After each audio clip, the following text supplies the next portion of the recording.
जय हिंद। कैसे हैं? उम्मीद करते हैं अच्छे होंगे। उत्तम स्टडी में आप लोग को बहुत बहुत स्वागत है। आज हम लोग बिहार बोर्ड 12th केमिस्ट्री का ऑफिशियल मॉडल पेपर को सॉल्व करेंगे। अगर ये मॉडल पेपर आप लोग अच्छे तरीक़ा से सावधानी पूर्वक देख लेते हैं तो 10 से 15 क्वेश्चन एग्जाम में हूबहू आ जाएगा। और कुछ क्वेश्चन, ये मॉडल सेट का मतलब होता है कि मॉडल सेट के तौर पर ही क्वेश्चन को एग्जाम में सेट किया जाता है, तो इसी टाइप से क्वेश्चन आएगा, है ना। ऑप्शन को थोड़ा बहुत आगे पीछे कर सकता है, लेकिन फिर भी कितनों भी ऑप्शन आगे पीछे कर ले तो 15 से 15 क्वेश्चन के आसपास आपको इससे मिल ही जाएगा। तो चलिए हम लोग एक एक करके क्वेश्चन को सोल्व करते हैं बारीकी तरीका से। सब्जेक्ट कोड होता है 118, तो सबको पता है ना। चलिए तो हम लोग बढ़ते हैं अपने पहला क्वेश्चन की ओर, ठीक है ना। देखिए 70 क्वेश्चन में आपको 35 बनाना होता है, ठीक है। और इस बार का भी वही पैटर्न शो किया गया है और यही पैटर्न रहेगा। अगर आप यहाँ से कर लेते हैं तो कहीं से कोई दिक्कत होने वाली बात नहीं है। चलिए तो मैं एक एक करके क्वेश्चन बताऊंगा और एक एक करके हम लोग अच्छे तरीक़ा से इसको पढ़ने का प्रयास करेंगे। पहला जैसा कि क्वेश्चन आप देख सकते हैं, पहला क्वेश्चन क्या कह रहा है? पहला क्वेश्चन कह रहा है कि निम्नलिखित में अक्रिस्टलीय ठोस कौन है? अक्रिस्टलीय ठोस कहने का मतलब बेरवेदार ठोस। इसको इंग्लिश में बोलेंगे तो विच of the following is an non crystalline बोले या एमॉर्फस सॉलिड बोल दे। क्या बोल दे? एमॉर्फस सॉलिड बोल सकता है। और अक्रिस्टलीय को बोल सकता है बेरवेदार ठोस। बेरवेदार ठोस बोल सकता है। तो बताइएगा कि क्रिस्टलीय ठोस जिसमें आणविक कण नियमित रूप से व्यवस्थित होते हैं उसे क्रिस्टलीय ठोस कहते हैं, और जिसमें आणविक कण अनियमित रूप से व्यवस्थित होते हैं उसे अक्रिस्टलीय ठोस कहते हैं।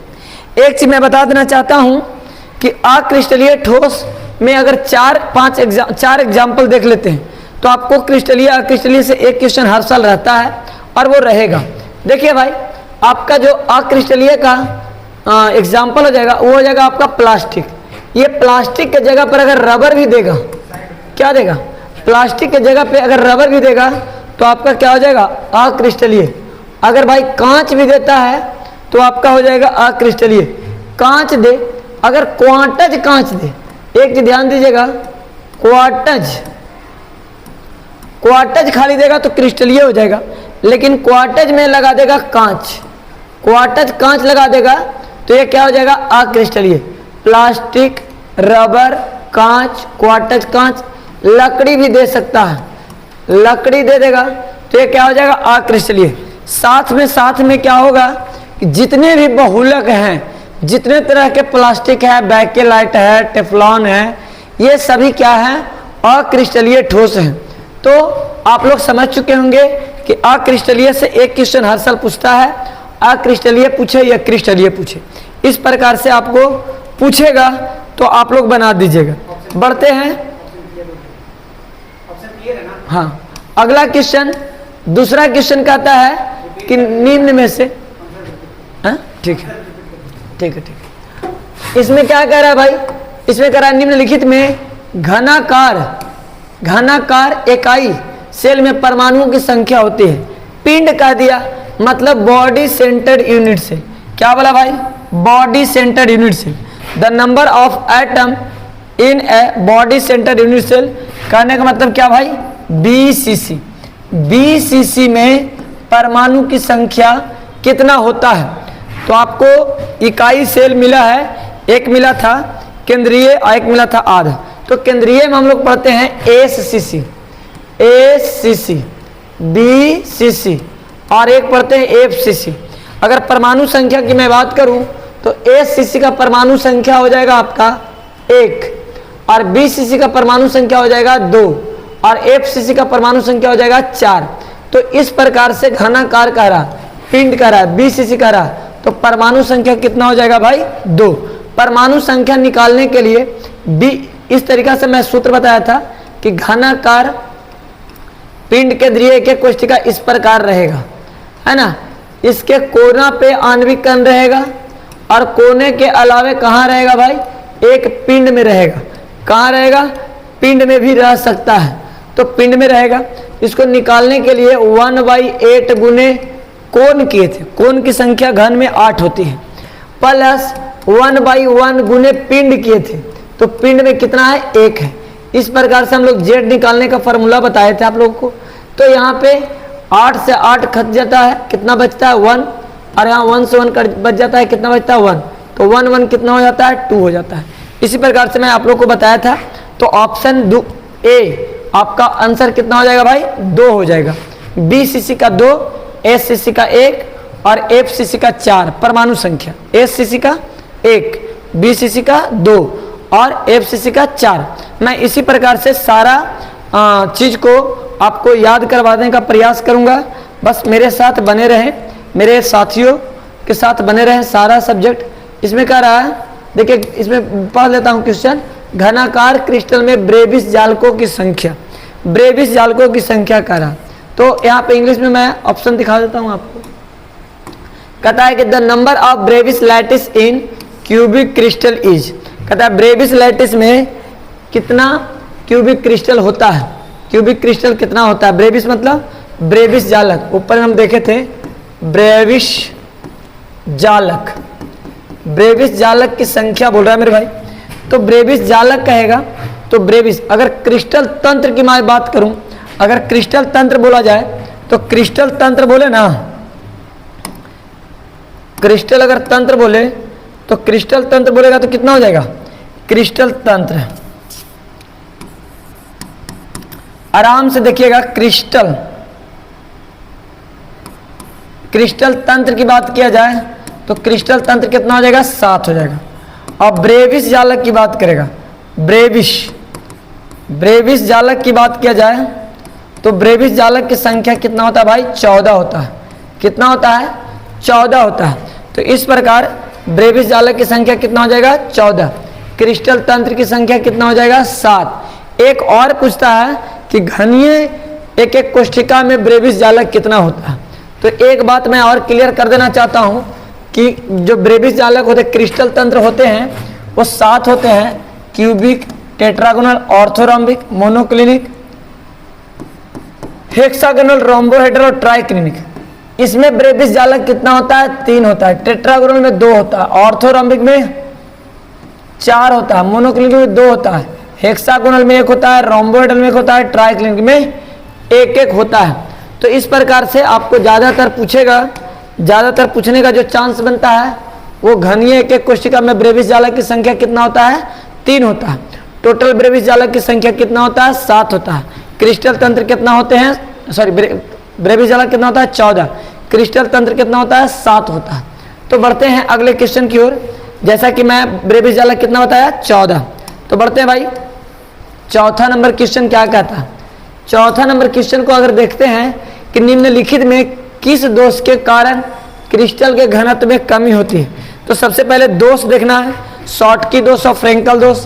ये 2 दोष यहाँ पे दिया हुआ है, अंतराकाशीय दिया हुआ है, एफ केंद्र दिया। तो दोष हम लोग पढ़ते हैं स्टोइकियोमेट्री, नॉन स्टोइकियोमेट्री। खैर स्टोइकियोमेट्री नॉन स्टोइकियोमेट्री का बात यहाँ पे नहीं है, यहाँ पे कह रहा है किस दोष के कारण। तो स्टोइकियोमेट्री में धन आयन ऋण आयन बराबर होता है और नॉन स्टोइकियोमेट्री में क्या होता है? धन आयन ऋण आयन बराबर नहीं होता है। तो किस दोष के कारण?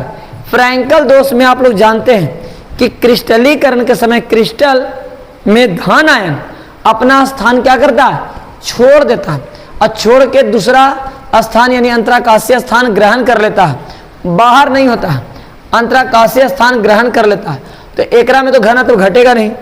शॉर्टकी दोष में क्या होता है? आपका ऑप्शन बी हो जाएगा, शॉर्टकी दोष। शॉर्टकी दोष में होता है कि वैसा दोष जिसमें धन आयन तथा ऋण आयन जोड़ा में क्या होता है? बाहर निकल जाता है। जोड़ा में बाहर निकल जाता है तो उस दोष को शॉर्टकी दोष कहते हैं। अब भाई बाहर निकल गया तो घनत्व भी घटेगा और क्या घटेगा? उसका द्रव्यमान भी घटेगा। एक बात मैं और क्लियर कर देना चाहता हूं कि फ्रेंकल में धन आयन छोटा और ऋण आयन बड़ा होता है, लेकिन शॉर्टकी में धन आयन तथा ऋण आयन दोनों बराबर होता है। शॉर्टकी जो होता है, शॉर्टकी दोष जो होता है उच्च कोऑर्डिनेशन नंबर में, उच्च उप सहसंयोजक में पाया जाता है और फ्रैंकल जो होता है निम्न में पाया जाता है। तो इस प्रकार आपका शॉर्ट की में क्या होगा, घनत्व में कमी हो जाएगा। बढ़ते हैं दोस्त, 5वां नंबर क्वेश्चन क्या कहता है, आराम से देखेंगे 5वां नंबर क्वेश्चन कि 5 नंबर क्वेश्चन क्या कहता है। 5 नंबर क्वेश्चन कहता है मूललता नहीं, मूलरता को व्यक्त किया जाता है। अब भाई ने कह दिया कि मूलरता, एक होता है मूलरता, एक होता है मूललता। तो मूलरता होता है मोल पर लीटर और मूललता कहेगा तो मोल पर केजी। तो यहाँ पर मोल पर लीटर, यहाँ पे मूलरता कह दिया तो ये मोल पर लीटर। आपका ऑप्शन ए तो सही है, मोल पर केजी भी कहीं लिखा है ये, अगर ये वाला ऑप्शन मिले तो ये हो जाएगा मूललता के लिए। किसके लिए, मूललता के लिए हो जाएगा मोल पर केजी और मूलरता के लिए क्या हो जाएगा, मोल पर लीटर। ये इकाई दे दिया है ना। तो बढ़ते हैं अगले क्वेश्चन पे। जैसा कि आपको याद रखिएगा कि मूलरता पर ताप का प्रभाव पड़ता है और मूललता पर ताप का प्रभाव नहीं पड़ता है। यहाँ पे आपको दिया मूलरता का व्यक्त किया जाता है, आपको बोल देगा मूलरता का इकाई तो वही हो जाएगा मोल पर लीटर, मूललता का इकाई तो मोल पर केजी या किलोग्राम। चलिए बढ़ते हैं अगले क्वेश्चन, छठा क्वेश्चन क्या कहता है मेरे भाई, ध्यान देंगे छठा क्वेश्चन पे। 6 नंबर क्वेश्चन को देखना है। क्या कहता है कि यदि विलायक 1000 ग्राम, 1000 ग्राम क्या है, विलायक है, 1000 ग्राम विलायक में ग्लूकोज का 18 ग्राम उपस्थित है। ग्लूकोज कितना है, 18 ग्राम ग्लूकोज। तो घोल का कहा जाएगा, घोल कितना कहा जाएगा, इसका डेंसिटी निकालना है भाई। इसका मतलब कि मूलरता होगा, मूलरता होगा। तो भाई 1000 ग्राम दे दिया तो मूलरता बराबर हम आप लोग को पढ़ा चुके हैं, मूलरता बराबर मोल पर केजी है ना। तो WB/MB गुने 1000/WA।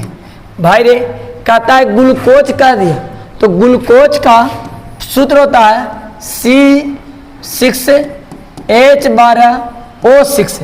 इसका आणविक भार की मैं बात करूं तो 180। कैसे, कार्बन का 12 भार होता है, 6 है तो बरछक 72, ऑक्सीजन का 12 और ऑक्सीजन हाइड्रोजन का 12 एक होता है, ऑक्सीजन का 16 होता है, 6 हो गए तो 16 96, जोड़ देंगे आ जाएगा 180। तो भाई यहाँ पे डायरेक्ट मैं पुटिंग करूं कि WB कितना है, B वेट दे दिया 18 ग्राम और मोलिकुलर हो गया 180 और 1000 ऊपर भी और 1000 नीचे भी। तो भाई रही तो कट गया सीधे। और यहाँ से क्या होगा 1/10 आ जाएगा, 1/10 को और भागा देंगे तो 0 पॉइंट कितना आ जाएगा 1। तो 0.1 मोलल, चूंकि बोल रहा है मोललता केजी, मोल पर केजी मतलब मोललता, मोल पर लीटर मतलब मोलरता। तो आपका ऑप्शन बी बिल्कुल सही है, आपका ऑप्शन बी 0.1 मोलल। कितना भाई 0.1 मोलल।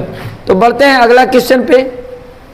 अगला क्वेश्चन क्या कहता है, किसी तनु घोल का अनुसंख्या गुणधर्म निर्भर करता है। किसी घोल, घोल मतलब बिलियन है ना, घोल मतलब बिलियन, घोलक मतलब विलायक और घुल मतलब क्या हो जाएगा, विलेय। तो ये बात ध्यान दीजिएगा।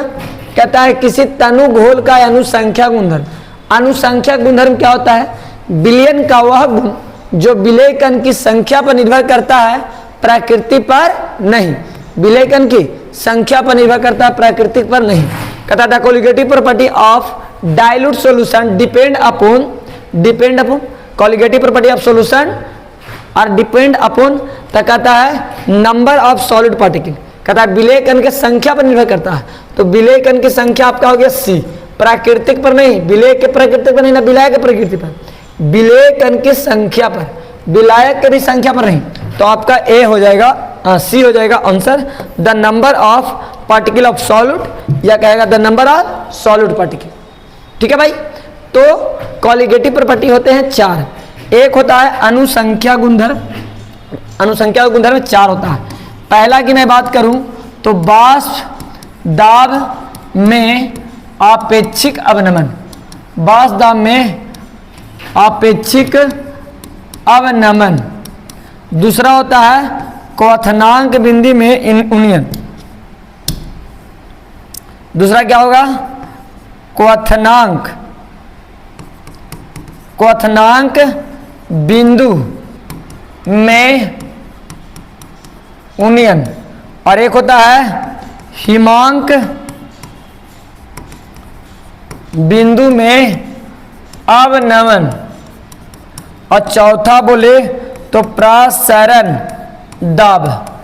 ए भाई, इसको हम सूचित करेंगे P not minus P S बटा पी नॉट से, और इसको सूचित करेंगे डेल्टा टीबी से, इसको डेल्टा टीएफ से, और प्रसरण दाब को पाई से। आपको ये भी क्वेश्चन बहुत इंपॉर्टेंट है, ये क्वेश्चन बहुत इंपॉर्टेंट है कि निम्न में से कौन अनुसंख्या गुणधर्म है और कौन अनुसंख्या गुणधर्म नहीं है। जो नंबर ऑफ सॉलिड पार्टिकल यानी विलेय कण की संख्या पर निर्भर करेगा अनुसंख्या गुणधर्म कहेंगे। अनुसंख्या गुणधर्म ये 4 प्रकार के होते हैं: बांसदाब में अपेक्षिक अनुमान, हिमांक बिंदु में अवनमन, क्वथनांक बिंदु में उन्नयन और प्रसरण दाब। तो ये हो जाएगा विलेय कण की संख्या, ऑप्शन सी। चलिए, तो भाई क्वेश्चन नंबर 8 कहता है किसी विलयन के प्रसरण दाब को किस संबंध में व्यक्त किया जाता है? प्रसरण दाब। प्रसरण दाब क्या होता है? प्रसरण के क्रिया के समय अर्धपारगम झिल्ली पर जब दाब लगाया जाता है तो प्रसरण की क्रिया रुक जाता है, उसे प्रसरण दाब कहते हैं।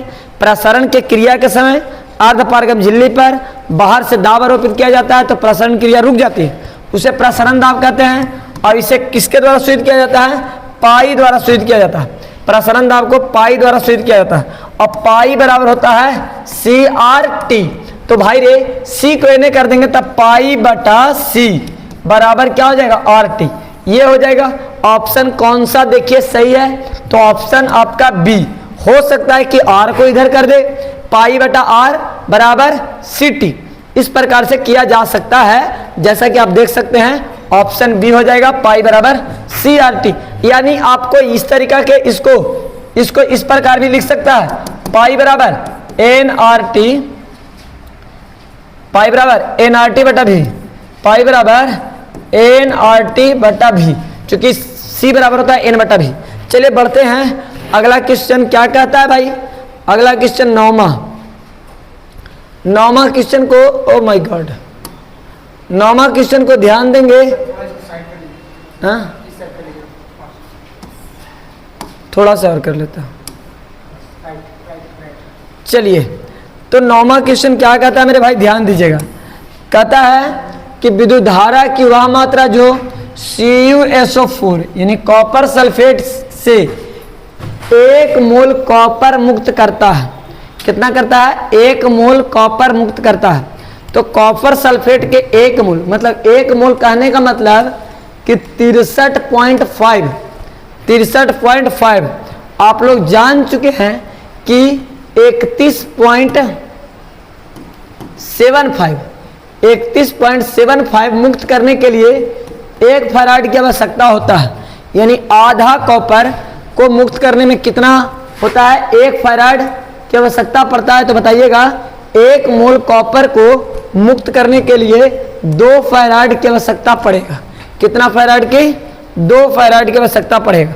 बढ़ते हैं भाई, अगला क्वेश्चन क्या कहता है देख सकते हैं कि फैराडे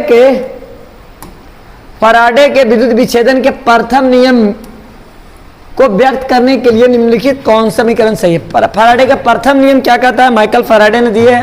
फैराडे का प्रथम नियम कहता है कि विद्युत अपघटन में इलेक्ट्रोड पर सांद्रित पदार्थ की मात्रा आवेश के समानुपाती होती है। फिर से मेरे साथ बोलिएगा, विद्युत अपघटन में इलेक्ट्रोड पर सांद्रित पदार्थ की मात्रा आवेश के समानुपाती होती है।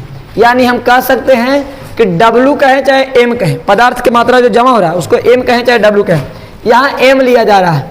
तो M बराबर होता है, M डायरेक्टली प्रोपोर्शनल Q होता है, M डायरेक्टली प्रोपोर्शनल Q, और Q बराबर क्या होता है? IT।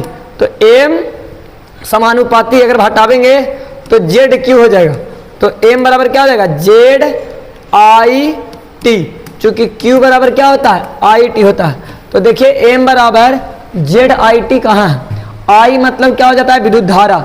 यहाँ पे C दे दिया यानी करंट दे दिया, तो M बराबर ZCT। आपका ऑप्शन कौन सही है? आपका ऑप्शन बी। आपको ये भी दे सकता है, ZIT भी दे सकता है, I भी दे सकता है, या C दे सकता है, तो ZCT। तो बढ़ते हैं भाई नेक्स्ट क्वेश्चन। इंग्लिश वाले भी पढ़ लीजिएगा, क्वेश्चन लगा हुआ है। Which one is the correct equation which represent Faraday first law of electrolysis. 11 number question क्या कहता भाई, किसी भी विलयन की सांद्रता घटने के साथ निम्नलिखित में से क्या परिवर्तन होता है। किसी भी विलयन के सांद्रता घटने के साथ निम्नलिखित में क्या परिवर्तन होता है। ऑप्शन की ओर हम लोग बढ़ेंगे, ठीक है ना। तो यहाँ पे बोल दिया है, 2-3 बात बोल दिया कि मोलर चालकता बढ़ेगा। ए भाई, विलयन के सांद्रता का घटेगा, विलयन का सांद्रता घटेगा ना, बोला है, देख लीजिए। हाँ, विलयन का सांद्रता घटेगा। तो बताइए मोलर चालकता, बैटरी डिस्चार्ज जानते हैं आप लोग, एक क्वेश्चन को देख लीजिएगा, बैटरी डिस्चार्ज जानते हैं कि भाई सांद्रता घटेगा तो उसका चालकता भी घटेगा। तो मोलर चालकता बढ़ती है, मोलर चालकता बढ़ती है, मोलर चालकता घटती है। मोलर चालकता में परिवर्तन नहीं होता, मोलर चालकता में बहुत अधिक घट जाता है, नहीं, ऐसा कुछ नहीं होता है। मोलर चालकता अगर सांद्रता घटेगा तो मोलर चालकता क्या होगा भाई, घटेगा। क्यों? क्योंकि सांद्रता घट रहा है तो उसका क्या होगा, चालकता में भी क्या होगा, कमी हो जाएगा। चलिए बढ़ते हैं नेक्स्ट क्वेश्चन की ओर। नेक्स्ट क्वेश्चन कहता है निम्नलिखित में कौन प्राथमिक सेल नहीं है। प्राथमिक सेल और द्वितीय सेल, यानी बैटरी की बात किया जा रहा है। किसका बात किया जा रहा है, which of the following is not a primary cell, या दूसरा बोलेगा secondary cell. First of all क्या बोलेंगे भाई कि निम्नलिखित में से कौन प्राथमिक सेल है। प्राथमिक सेल किसको कहेंगे कि वैसा सेल जिसे पुनः आवेशित करके उपयोग नहीं किया जा सकता है, उसे क्या कहेंगे, प्राथमिक सेल कहेंगे। और वैसा सेल जिसे आवेशित करके पुनः उपयोग किया जा सकता है, उसे क्या कहेंगे, द्वितीय सेल कहेंगे। तो भाई Leclanche cell, Galvani cell, mercury cell, ये सब द्वितीय सेल का एग्जाम्पल है। किसका, द्वितीय सेल। प्राथमिक cell, Leclanche cell, Galvani cell, mercury cell, ये सभी प्राथमिक सेल का एग्जाम्पल है। ये जो लेड संचायक है, लेड स्टोरेज, जो बैटरी है, वो क्या होता है, द्वितीय सेल होता है, यानी प्राथमिक सेल नहीं है। यानी लेड एक्यूमुलेटर जो है वो क्या है, वो जो है द्वितीय है।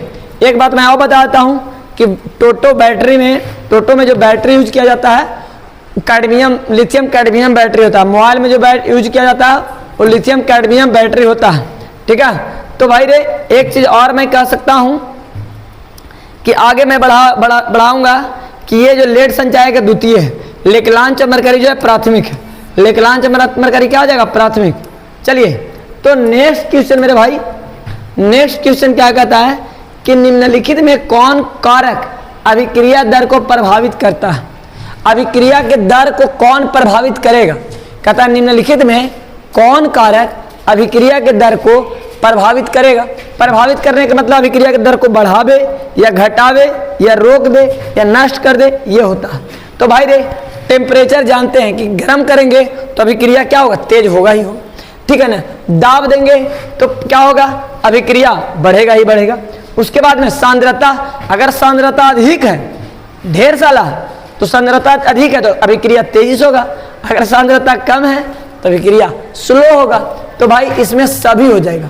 ऑप्शन डी आपका हो जाएगा कि अभिक्रिया को प्रभावित करता है कौन, ताप करता है, दाब करता है, सांद्रता करता है, उत्प्रेरक करता है। उत्प्रेरक क्या होता है, जो अभिक्रिया को दर के बढ़ा दे या घटा दे लेकिन अभिक्रिया में भाग ना ले, उसे क्या कहेंगे, उत्प्रेरक कहते हैं। ये लाइट जलाई थोड़ा सा, उत्प्रेरक कहते हैं। चलिएगा बढ़ते हैं नेक्स्ट क्वेश्चन की ओर मेरे भाई। 13 क्वेश्चन हो गया, 14 क्वेश्चन। देखिए एक चीज मैं बता देता हूँ, टाइम तो लगेगा मेरे भाई, लेकिन मैं जो पढ़ाऊंगा वो आपका दिमाग में सेट हो जाएगा और उससे रिलेटेड जो क्वेश्चन आएगा वो भी बन जाएगा।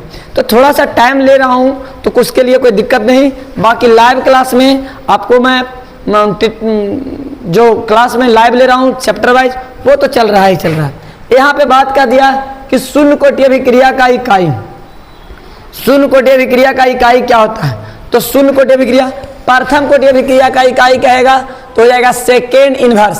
प्रथम कोटि अभिक्रिया का इकाई क्या हो जाएगा भाई, सेकेंड इनवर्स हो जाएगा। यहाँ कह रहा है शून्य कोटि, तो mole litre inverse second inverse क्या हो जाएगा, mole litre inverse second inverse. तो आपका ऑप्शन ए बिल्कुल सही है, ये सेकंड इनवर्स हो जाएगा प्रथम कोटि का। किसका? प्रथम कोटि का हो जाएगा, ठीक है ना। अब mole litre second inverse, mole inverse litre second inverse, ये छोड़ दीजिए, ठीक है ना। एक चीज और हम कह सकते हैं कि mole litre inverse second inverse शून्य कोटि का, और साथ साथ अभिक्रिया के दर का। किसका भाई? अभिक्रिया के दर का भी इकाई होता है mole litre inverse second inverse. तो चलिए, बहुत अच्छा सा आप लोग समझ रहे हैं। आप लोग अगर इसको देख लेते हैं तो क्वेश्चन आसानी से बन जाएगा, इसमें इंटरेस्ट आ जाएगा भाई मेरे, तुमको मजा आ जाएगा। एक बार पढ़ के देख लो पूरा, ठीक है ना। एकदम बिल्कुल कह रहा हूं कि यदि कोई प्रथम कोटि अभिक्रिया 32 मिनट में 75% पूरी हो जाती है तो इसमें 50% पूरा होने में समय लगेगा। तो मैं बता देता हूं कि प्रथम कोटि अभिक्रिया के समय पूछ रहा, तो t बराबर अगर पूछे तो 2.303 बाई के और लॉग हो जाएगा a बटा a माइनस एक्स, a बटा a माइनस एक्स। अब यहां से आपको कहता है यदि प्रथम कोटि अभिक्रिया, इसमें टाइम दे दिया है आपका 32 मिनट में कितना होता है? 75% पूरी होती है। तो ये फार्मूला पर आप पुट करिए, आप पुट करके बना लीजिएगा, ठीक है ना। आपका इसमें क्या हो जाएगा? 16 मिनट आंसर हो जाएगा। क्या हो जाएगा मेरे भाई? 16 मिनट आंसर हो जाएगा, ठीक है। न्यूमेरिकल का मैं एक स्पेशल क्लास दूंगा, जो बच्चे देखिए ये अभी इसमें न्यूमेरिकल करूंगा तो बहुत सारे बच्चे उब जाएंगे, तो मैं न्यूमेरिकल का एक अलग क्लास दूंगा जिसमें आपको जो बच्चे न्यूमेरिकल देखना चाहेंगे वही बच्चे इसमें जुड़ेंगे, ठीक है ना। तो अगला क्वेश्चन क्या कहता है कि किसी अभिक्रिया का वेग निम्नांकित प्रकार से व्यक्त होता है। अभिक्रिया का वेग, देखिए भाई यहां पे दे दिया वेग, वेग मतलब दे दिया आर, दे दिया रेट, दे दिया। तो कहता है कि रेट में कहता है अभिक्रिया का कोटि, कोटि क्या कहता है कि दर स्थिरांक में क्या करता है? दर स्थिरांक के बराबर, ठीक है। यहाँ पर वेग बराबर क्या होता है? यहाँ पर हो गया वेग स्थिरांक, और जो अभिकारक के सांद्रता के घात होते हैं, अभिकारक के सांद्रता के घात के योगफल को अभिक्रिया की कोटि कहते हैं। मेरे भाई a पर पावर कितना है? 2 है, और b पर पावर कितना है? 1, कुछ नहीं दिया तो 1, तो 1 टोटल जोड़ देंगे कितना हो जाएगा? 3। तो ये हो जाएगा तृतीय कोटि अभिक्रिया। क्या हो जाएगा? तृतीय कोटि हो जाएगा। क्या हो जाएगा मेरे भाई? तृतीय कोटि हो जाएगा। चलिए तो बढ़ते हैं नेक्स्ट क्वेश्चन पर। नेक्स्ट क्वेश्चन पर इस तरीका से क्वेश्चन आते रहता है आपको। यहाँ पर इस तरीका से 2 है, यहाँ 1 है, यहाँ आधा दे देगा, यहाँ आधा दे देगा, आधा आधा जोड़ देंगे 1 हो जाएगा। अगर मान लीजिए कि यहाँ आधा दिया और यहाँ 1.5 दिया तो आधा 1.5 जोड़ देंगे 2 हो जाएगा, या तो यहाँ आधा दिया यहाँ 1 दिया तो 1.5 हो जाएगा। इस प्रकार से पूछा जा सकता है, यही क्वेश्चन रहेगा भाई, उसमें कोई परिवर्तन नहीं किया जाएगा। थोड़ा बहुत जितना मैं बोल रहा हूँ उतना किया जा सकता है। तो अगला क्वेश्चन 17 क्वेश्चन पर हम लोग आ गए हैं। 17 नंबर क्वेश्चन क्या कहता है? एक मैं बताया था अधिशोषण। देखिए सबसे पहले बात बोलो कि पृष्ठ रसायन में हम लोग बताए थे अवशोषण, शोषण, अधिशोषण, विशोषण। तो किसी के पृष्ठ पर अगर जमा हो जाएगा तो उसको कहेंगे अधिशोषण, और अगर अंदर तक प्रवेश कर जाए तो अवशोषण। और अधिशोषण अवशोषण दोनों हो तो उसको मैं बोलूंगा शोषण। और अधिशोषण के क्रिया में अधिशोष से नहीं समझे, जो कचरा है उसको जमा कर दिए किसी पदार्थ से, जैसे मान लीजिए बोर्ड है और बोर्ड पे मैं इंक से लिखा और इसको मिटा दिया, तो ये बोर्ड पे मैं जो लिखा ये पदार्थ जमा हुआ, ये अधिशोषण हुआ, और इसको हटा दिए तो ये विशोषण हो गया। क्या हो गया? विशोषण। तो अधिशोषण 2 प्रकार के बताए थे, भौतिक अधिशोषण, रासायनिक अधिशोषण।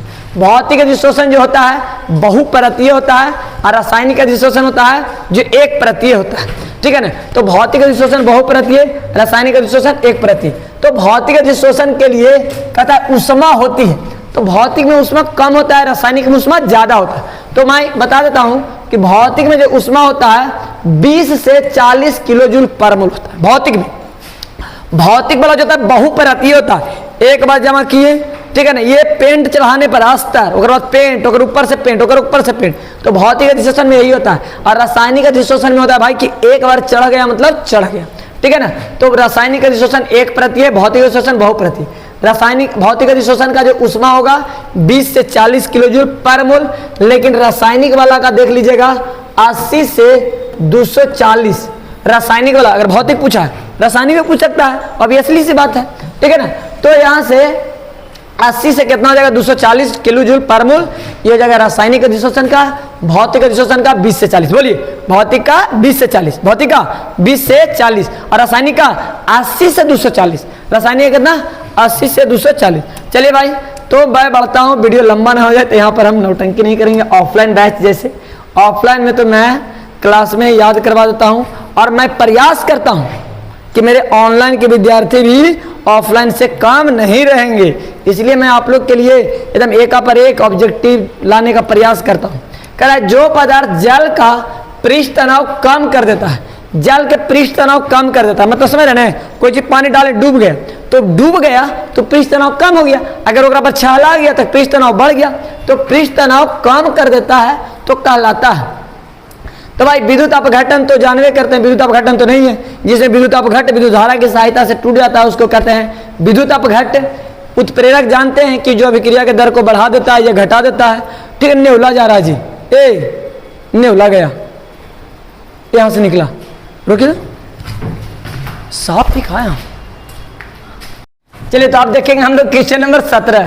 क्वेश्चन नंबर 17 क्या कह रहा है मेरे भाई, जो पदार्थ जल का पृष्ठ तनाव कम कर देता है कहलाता है। तो कम कर देता है पृष्ठ तनाव, कहने का मतलब कि पानी में कोई चीज को डुबाए और डूब गया, यानी पृष्ठ तनाव कम हो गया, अब अगर पर छहला गया मतलब पृष्ठ तनाव ज्यादा। तो विद्युत अपघटन आप लोग जानते हैं कि वैसा प्रक्रिया जिसमें विद्युत अपघट को विद्युत धारा की सहायता से आयन में तोड़ दिया जाता है, उसको विद्युत अपघट कहते हैं। विद्युत अपघट, ओ माय गॉड, अनअपघट, विद्युत अपघट जो टूट जाता है विद्युत अपघट, और जो नहीं टूटता विद्युत अनअपघट। उत्प्रेरक क्या होता है, वैसा मतलब एज ए लाइक कुटनिया, कि लड़ाई को बढ़ा दे या लड़ाई को छोड़ा दे, लेकिन लड़ाई में भाग ना लेगा। तो उसी प्रकार से होता है कि वैसा पदार्थ जब अभिक्रिया के दर को बढ़ा दे, अभिक्रिया के दर को घटा दे, लेकिन भाग न ले, उसे क्या कहेंगे, उत्प्रेरक। आगे मैं पढ़ाऊंगा उत्प्रेरक 20 क्या होता है, वर्धक क्या होता है, ठीक है ना, सब बताऊंगा, ठीक है, टेंशन नहीं लेने का। तो ये हो जाएगा पृष्ठ सक्रिय कारक। ये पृष्ठ सक्रिय कारक जो है जल के पृष्ठ तनाव को क्या कर देता है, कम कर देता है। तो बढ़ते हैं भाई नेक्स्ट क्वेश्चन। अगला क्वेश्चन क्या कहता है, क्वेश्चन नंबर 19 में देखेंगे हम लोग। चलिए, क्वेश्चन नंबर 19 का ऑप्शन थोड़ा सा दूर दिया, कोई दिक्कत नहीं है भाई, हम लोग कर लेंगे। कहता है निम्न में कौन जल में कोलाइडी विलयन का निर्माण करता है। कहता है कि जल में कोलाइडी विलयन का निर्माण करता है। ए भाई, एक होता है कोलाइडी विलयन, एक होता है वास्तविक विलयन और एक होता है निलंबन। तो कोलाइडी विलयन कौन बनाएगा, तो वो मैं बात बताता हूं कि निम्नलिखित में कौन जल में कोलाइडी विलयन का निर्माण करता है। Sodium chloride, glucose, starch, barium nitrate.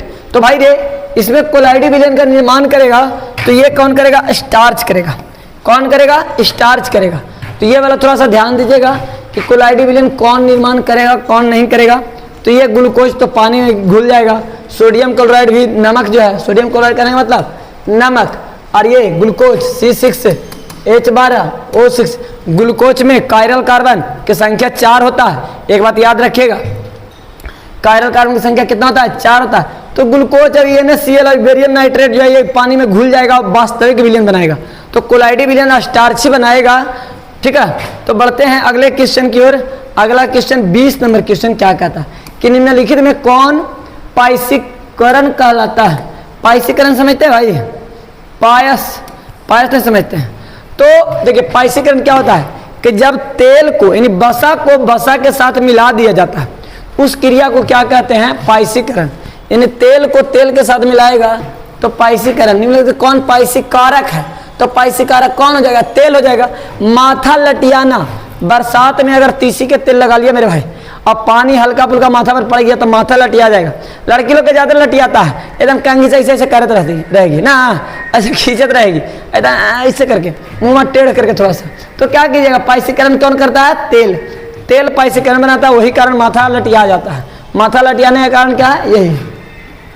चलिए, तो अगला क्वेश्चन बढ़ते हैं मेरे भाई। अगला क्वेश्चन क्या कहता है, अगला क्वेश्चन कहता है कि जरा पढ़िएगा जरा बढ़िया से। निम्नलिखित सॉरी कालामाइन निम्नलिखित में किस धातु का अयस्क है। कालामाइन नहीं होगा भाई, कैलामाइन होगा। क्या होगा, कैलामाइन होगा। कैलामाइन किस धातु का अयस्क है? तो यहाँ पे ध्यान दीजिएगा, अल्युमिनियम का अयस्क की मैं बात करूं तो कोरंडम हो जाएगा, बॉक्साइट हो जाएगा, क्रायोलाइट हो जाएगा। कोरंडम के सूत्र की बात करें तो Al2O3, बॉक्साइट की मैं बात करूं तो Al2O3 2H2 बॉक्साइट का। अगर क्रायोलाइट की बात करें तो Na3AlF6 Na3AlF6, ये अल्युमिनियम को हो गया। तांबा का कॉपर, ये तांबा अल्युमिनियम को Al से, कॉपर को Cu से, लोहा को Fe से और जिंक को Zn से। तो भाई एक चीज मैं बताता हूं कि जिंक का होता है Zns जिसको कहते हैं जिंक ब्लेड, और एक होता है ZnO जिसको कहते हैं जिंकाइट, और एक और होता है ZnCO3 जिसको नाम होता है कैलामाइन।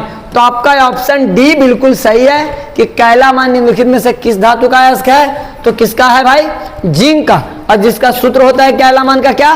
ZnCO3, बोले ना ZnCO3। तो ZnCO3 किसका है? कैलामाइन का।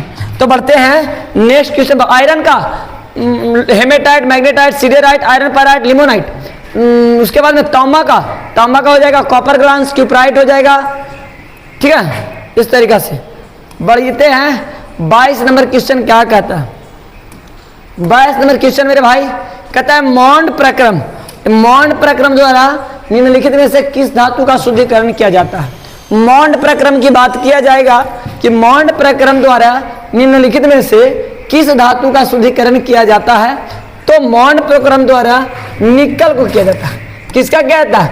ये देखिए मॉन्ड प्रक्रम और वान आर्केल, ये दोनों जो है ना जुड़वा भाई समझिए तो है कि मॉन्ड प्रक्रम भी और कौन ये बान आर्केल विधि। तो बान आर्केल विधि द्वारा टिटेनियम और जिरकोनियम का, जिरकोनियम और टिटेनियम का किया जाता है बान आर्केल विधि द्वारा, और मॉन्ड प्रक्रम द्वारा क्या किया जाता है? निकल का किया जाता है। तो ये बात समझ में आ गया, मॉन्ड प्रक्रम निकल, मॉन्ड प्रक्रम निकल, और बान आर्केल विधि द्वारा जर्मेनियम और टिटेनियम का शुद्धिकरण किया जाता है। 23 नंबर क्वेश्चन क्या कहता है? थर्माइट विधि में निम्नलिखित में कौन अवकारक है? थर्माइट विधि, थर्माइट मतलब उष्मा वाला विधि, कहता है कौन अवकारक के जैसा व्यवहार करता है? अवकारक, ऑक्सीकारक नहीं, अवकारक। अवकारक कहने का मतलब कि ऑक्सीजन को त्याग देगा, हाइड्रोजन को ग्रहण करेगा। तो अवकारक जैसा व्यवहार करेगा कौन भाई? एल्युमिनियम करेगा। ध्यान दीजिएगा, थोड़ा सा पेन सिलेक्ट नहीं किया हूं। कौन करेगा भाई? एल्युमिनियम करेगा। किसका? कहता है which of the following is a reducing agent in thermite process. Thermite process के जैसा कौन रिड्यूसिंग, थर्माइट प्रोसेस में कौन व्यवहार करेगा रिड्यूसिंग के जैसा? तो क्या हो जाएगा भाई? एल्युमिनियम। ऑप्शन डी आपका बिल्कुल सही है। तो बढ़ जाते हैं अगला क्वेश्चन। अगला क्वेश्चन क्या कहता है? बंद कीजिए, हेलो बंद कीजिए। कल लिखिएगा लोहा धातु के निष्कर्षण के द्रव्यमान निम्नलिखित में से, गाना बंद करने बोल रहे थे, द्रव्यमान निम्नलिखित में कौन धातु मल के रूप में प्राप्त होता है? लोहा का क्या है भाई? लोहा धातु के निष्कर्षण कर रहे हैं। लोहा का अयस्क हम अभी बताए, hematite, magnetite, siderite, iron pyrite, limonite. लोहा के अगर अयस्क की बात कर दूं तो लोहा का अयस्क हो जाएगा hematite Fe2O3, magnetite Fe3O4, iron pyrite FeS2, siderite FeCO3। ठीक है, इस तरीका से क्या होता है? लोहा के अयस्क होता है। कहता है लोहा का जब अयस्क है तो धातु मल के रूप में क्या निकलेगा? तो धातु मल के रूप में भाई कचरा के रूप में क्या निकलेगा? धातु मल का एक दूसरा नाम होता है स्लैग। क्या नाम होता है? स्लैग। गैंग और फ्लेक्स जब मिलता है तो क्या बनाता है? स्लैग बनाता है। गैंग क्या होता है? अयस्क में उपस्थित अशुद्धियां को क्या कहते हैं? गैंग कहते हैं। और गैंग को निकालने के लिए बाहर से जो पदार्थ मिलाते हैं उसको क्या कहते हैं? फ्लेक्स कहते हैं। और भाई एक गैंग और फ्लेक्स मिलकर के द्रवनशील पदार्थ बनाता है उसको स्लैग कहते हैं। तो इसमें ऑप्शन आपका सी आंसर सही होगा। क्यों? क्योंकि इसका अशुद्धियां कैल्शियम ऑक्साइड रहता है, प्लस इसमें जो गैंग जो हो गया कैल्शियम ऑक्साइड, और इसमें सिलिकॉन डाइऑक्साइड मिलाया जाता है फ्लेक्स के रूप में। ये दोनों मिलकर क्या बनाता है? स्लैग बनाता है। तो ऑप्शन सी ठीक है बिल्कुल सही है। चलिए भाई 25 नंबर क्वेश्चन क्या कहता है? 25 नंबर क्वेश्चन देखेंगे कि कि सबसे कम क्वथनांक वाली गैस, कह रहा है गैस में जिसका सबसे कम क्वथनांक हो वो कौन है। कह रहा है the gas having lowest boiling point, the gas having lowest boiling point, सबसे कम क्वथनांक वाली गैस कौन है। तो भाई रे सबसे कम क्वथनांक वाला हीलियम होता है जिसका सूत्र होता है He। बहुत सारा का माइंड में आएगा कि हाइड्रोजन होता है, लेकिन नहीं भाई, हाइड्रोजन जो होता है इसका क्वथनांक हीलियम से क्या होता है, अधिक होता है। अगर हीलियम नहीं होता तो हाइड्रोजन मार सकते थे। चलिए तो यहां पर क्या हो जाएगा भाई, हीलियम। एक बात और मैं बता देता हूं कि हीलियम का उपयोग गोताखोर ऑक्सीजन के साथ मिलाता है। अगर आपको पूछेगा गोताखोर ऑक्सीजन के साथ कौन सा गैस मिलाता है, तो हीलियम गैस को मिलाता है, हीलियम गैस को मिलाता है। चलिएगा बढ़ते हैं अगले क्वेश्चन की ओर। अगला क्वेश्चन क्या कहता है, निम्न में से कौन हाइड्रोजन बंध नहीं बनाता है। हाइड्रोजन बंध बनाने के लिए एकदम सबसे बड़ा एक कंडीशन है कि विच of the flowing doesn't form hydrogen bond. Hydrogen bond क्या होता है, विद्युत ऋणात्मक तत्व द्वारा दूसरे यौगिक में उपस्थित हाइड्रोजन को अपनी ओर खींचता है और खींचने के दरमियान एक अबंध का निर्माण होता है, उसे क्या कहते हैं, हाइड्रोजन अबंध कहते हैं। भाई रे जैसा कि आप देख सकते हैं कि हाइड्रोजन अबंध बनाने के लिए हम कंडीशन बताते हैं कि नाइट्रोजन, ऑक्सीजन, फ्लोरीन, ये विद्युत ऋणात्मक तत्व 3 होना चाहिए। उसके बाद में इसका आकार छोटा होना चाहिए और सभी पे कम से कम एक एक निर्जन जोड़ी होना चाहिए। नाइट्रोजन पर 1 निर्जन जोड़ी होता है, ऑक्सीजन पर 2 निर्जन जोड़ी होता है और फ्लोरीन पर 3 निर्जन जोड़ी होता है। तो बताइए कि ऑक्सीजन, नाइट्रोजन, फ्लोरीन ही हाइड्रोजन बंध बनाएगा। तो NH3 तो बनाएगा, H2O बनाएगा, HF बनाएगा, आपको Cl यहाँ पे नहीं। क्यों Cl नहीं बनाता है मेरे भाई, तो Cl थोड़ा कम विद्युत ऋणात्मक है, क्लोरीन जो है कम विद्युत ऋणात्मक है, इससे दूसरा अपन वाला तो खींचेबे नहीं करेगा, दूसरा में से खींचने का पावर क्यों हो जाएगा, कब, जब पूरा चंडाल रहेगा तब दूसरा में से खींच सकता है। तो क्लोरीन का साइज भी बढ़ जाता है और क्या होता है, कम विद्युत ऋणात्मक होता है तो दूसरा में से खींच नहीं पाता है। तो इसलिए यहाँ पे ऑप्शन आपका सी हो जाएगा, HCl, यानी NH3, H2O, HF। एकदम गांठ बांध लीजिए कि यही तीनों हाइड्रोजन बंध बनाएगा, इसके अलावा दुनिया में कोई भी हाइड्रोजन बंध नहीं बनाएगा। चलिए भाई ऑक्सीजन और ओजोन है। चलिए यहाँ पे बहुत इंटरेस्टेड चीज है, oxygen and ozone are isobaric, isomer, allotropes and isotope. एक चीज मैं बता देता हूं कि आपको समभारिक बोल रहा है, समभारिक यानी अलग अलग तत्व का परमाणु संख्या अलग अलग हो और परमाणु भार समान हो तो उसको क्या कहेंगे, समभारिक कहते हैं, अलग अलग तत्व। तो बताओ भाई ऑक्सीजन होता है O2 और ओजोन होता है O3, तो दोनों अलग अलग तत्व है, नहीं समान तत्व है। अब समव्यवी कहता है कि यौगिक के आणविक सूत्र समान हो लेकिन संरचना सूत्र क्या हो, अलग हो, उसको क्या कहते हैं, समव्यवी। समस्थानिक कि समान तत्व हो, परमाणु संख्या भी समान हो और भार अलग अलग हो, उसको समस्थानिक कहते हैं। लेकिन यहाँ पे भार की बात नहीं किया, यहाँ पे अणु की बात किया। तो ऑक्सीजन और ओजोन क्या हो जाएगा भाई, अपरूप, एक ही का दूसरा रूप, ऑक्सीजन का दूसरा रूप ओजोन होता है, तो क्या हो जाएगा भाई, अपरूप हो जाएगा, यानी एलोट्रॉप हो जाएगा। बताइएगा, मजा कमेंट कीजिएगा कि मजा आ रहा है कि नहीं आ रहा है। निम्न में से कौन द्विभाषमिक है, द्विभाषमिक, त्रिभाषमिक, एक भाषमिक। भाषमिक जेकरा में OH अगर एगो रहेगा एक भाषमिक होगा, OH अगर 2 रहेगा द्विभाषमिक होगा, OH अगर 3 रहेगा त्रिभाषमिक होगा। तो कैसे पता चलेगा मेरे भाई कि इसमें OH कैगो है। कोई कोई बच्चा क्या करेगा, तेज, बहुत ज्यादा तेज रहेगा तो क्या करेगा, कहेगा 3 गो हाइड्रोजन है और 3 गो ऑक्सीजन, तो 3 गो OH, तो त्रिभाषमिक है, आंसर होबे नहीं करता। ऐसे करना नहीं है, आपको करना है, संरचना लिखना है कि P double bond O, OH, OH और एक हो जाएगा सिंगल H। बताइए कै गो मिला, फास्फोरस अम्ल में 2 गो OH मिला, तो ये हो जाएगा द्विभाषमिक।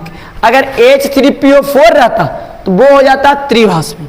क्या हो जाता है, त्रिभाषमिक। कब, जब H3PO4 रहता तो त्रिभाषमिक। कैसे भाई, P double bond O, OH, OH और क्या हो जाता OH, तो त्रिभाष्मी। तो बताइए द्विभाष्मी कौन है? H3PO3। इस तरीका कॉन्सेप्ट से पढ़िएगा भाई, आपको इसी तरीका से पूछेगा। इसमें से 10 से 15 क्वेश्चन आपको कन्फर्म रहेगा, एक चीज हम फिक्स मान लीजिए, ठीक है ना भाई। हम लोग जो है झूठ नहीं बोल सकते हैं, क्योंकि हम लोग का ऑफलाइन भी बैच चलता है। ऑफलाइन वाला बच्चा तुरंत कहेगा सर नहीं मिला, सर आप लोग कमेंट कीजिएगा सर नहीं मिला, तो वो सब बरगलाने वाली बात नहीं होती है। और मैं पूरा कोशिश कर रहा हूँ, मेरा टीम भी पूरा प्रयास कर रहा है कि नहीं हमारे संस्थान से टॉपर निकले, हमारे संस्थान से टॉपर। संक्रमण तत्वों का स्थान आवर्त सारणी के अंतर्गत है, कहेगा संक्रमण तत्व का आवर्त सारणी में, ठीक है ना, अंतर्गत है, आवर्त सारणी के अंतर्गत है। संक्रमण तत्व का स्थान कहाँ है? तो भाई डी ब्लॉक के तत्व को कहते हैं संक्रमण तत्व। डी ब्लॉक के तत्व कहते हैं संक्रमण तत्व। तो डी ब्लॉक के तत्व कहाँ है? तो डी ब्लॉक में हो जाएगा। डी ब्लॉक को कहेंगे संक्रमण तत्व, और डी ब्लॉक के बाद एफ ब्लॉक रहेगा तो उसको कहेंगे अंतः संक्रमण तत्व। क्या बोलेंगे? अंतः संक्रमण तत्व कब? जब एफ ब्लॉक के तत्व रहेगा तब। चलिए, तो आपको डी ब्लॉक हो गया संक्रमण तत्व। क्यों कहा जाता है? क्योंकि इसका डी कक्षक खाली होता है। लेकिन भाई जब 12वां वर्ग में जाएंगे, 12th वर्ग में जाएंगे, तो जिंक कैडमियम मिलेगा, पारा मिलेगा, तो उसका पूरा होता है, तो वो संक्रमण तत्व के जैसा व्यवहार नहीं करता है। तो एक बात ध्यान दीजिएगा कि वर्ग 13 जिंक कैडमियम जो है, ये जो है संक्रमण तत्व के जैसा व्यवहार नहीं करता। क्वेश्चन नंबर 30 बढ़ेंगे। 30 नंबर क्वेश्चन क्या कहता है कि 30 नंबर क्वेश्चन को अगर अच्छी तरीका से देखेंगे मेरे भाई, तो निम्नलिखित में कौन संक्रमण तत्व का युग्म है?